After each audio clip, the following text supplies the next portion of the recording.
Hi, thank you for joining me in doing this project. Can you give me a brief introduction, like place of birth, where you were brought up, family structure, and your educational experience? Well, my name is Daniella Silva. I was born in San Antonio, Texas, but I've been raised in Amarillo, Texas. I live with my mom and my dad, and I'm a minor, so I'm attending Tascosa High School here in Amarillo, Texas. Okay, thank you. When did you first become aware that some people view persons from your group differently, and how did this knowledge affect you? Well, my first experience was in kindergarten. I had a friend, and he told me that I wasn't Mexican, that I was only white. How did that affect you? I went home and I told my mom, like, this kid is telling me that I'm only white, not white and Mexican. And that confused you? hmm What are some of the examples of cultural issues within your group that are most important to you? Can you give me an example? Something that's going on because you are Hispanic and you are white that makes you feel kind of like a conflict of things that are going on with the Hispanic or Mexican culture. Well, people just, like, when it comes to being Hispanic and all that, I don't tend to fit in with them. And when it comes to being white, I'm too Mexican to fit in with people with the non-Mexican culture. What do you think is the most important information that people who are not persons within your need to know about this group? Well, that just because I'm half Mexican, half white, doesn't make me any different because I am only human. And, that doesn't make me any less of a person. What was your first personal experience with discrimination because of you belonging to this group? And what other experiences with discrimination stand out in your mind? Um, it had to been in sixth grade. I was called a wetback by a white boy, and he told me that I was a wetback and I didn't deserve to be in America. And I see like people being called wetbacks, beaners. What else? That's all I can really think of right now. Okay. How do you handle discrimination, bias, and prejudice? I'm sorry. What does bias or prejudice mean? Prejudice is somebody has made up their mind about who you are, and they don't get to know you, but they just think Mexican or white, so therefore they are a certain way. And discrimination is when you're not given the same equal um, treatment or the equal rights. I speak up. I don't back down and just let these people beat me up.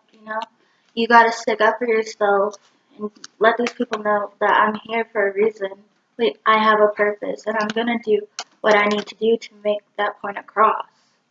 Okay. And how often would you say that you experience some sort of bias or discrimination and sensitivity? Would it be once a week, once a day, more or less? Let's say about once a week. Once a week. Give an example of the kinds of prejudice that you encounter that you think is most harmful to persons from your group. Um, it's when the people use the words against you, when they're calling you wetbacks, beaners, aliens. Um, it's not mostly It's mostly words, not always physical abuse, but I think that's what gets to me the most is when someone's using their words against me. Okay. How would you characterize your relationship with people of other races and cultural backgrounds and genders? Um, I don't really have that many Mexican friends. I would say most of my friends are black because it's like I said, I'm not Mexican enough to be with the Mexicans, but I'm also not white enough to be with the white people. But I tend to go for other people like black people. I have gay friends, lesbian friends, all types of genders and sexualities. Okay.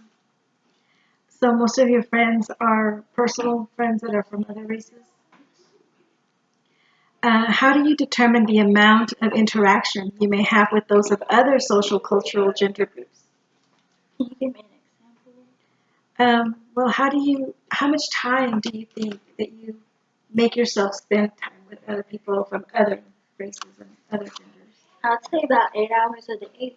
When I go to school, I'm always hanging out with my friends of other cultures and races. So, What was the most valuable lesson that you learned from your parents or grandparents and other relatives about being different from other people? you know, you accept people for who they are. You don't judge right away. You get to know the person because, once again, they are only humans. And, my parents have had an amazing attitude towards everyone.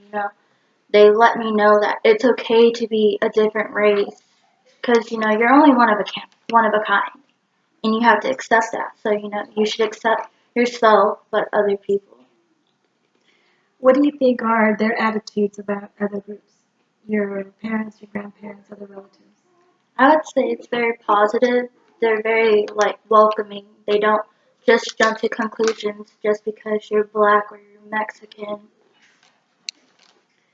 What recommendations do you have for counselors who wish to work effectively with persons from your group? Get to know the child that is a different race. You get to understand them, understand what their background is, understand what their family is like, what they have to deal with, and just be there because for a counselor, you're kind of like someone they can go to right away and have that trust. I would say have that bond of knowing who they are and where they come from. And how they identify? Mm-hmm. If you had to choose, who do you identify with the most? Mexican or white? It, huh? Well, I would classify myself more as a Hispanic because the normal white person, you know, a lot of the white kids at my school, they have tons of money, live in these big, huge houses. They're wearing designer clothes and, they're popular and all this. But I do classify more as a Hispanic because that's just who I am at school. Like, So your black friends see you as Hispanic, they don't see you as white. mhm. Okay. All right. Thank you, Daniela. Appreciate your time.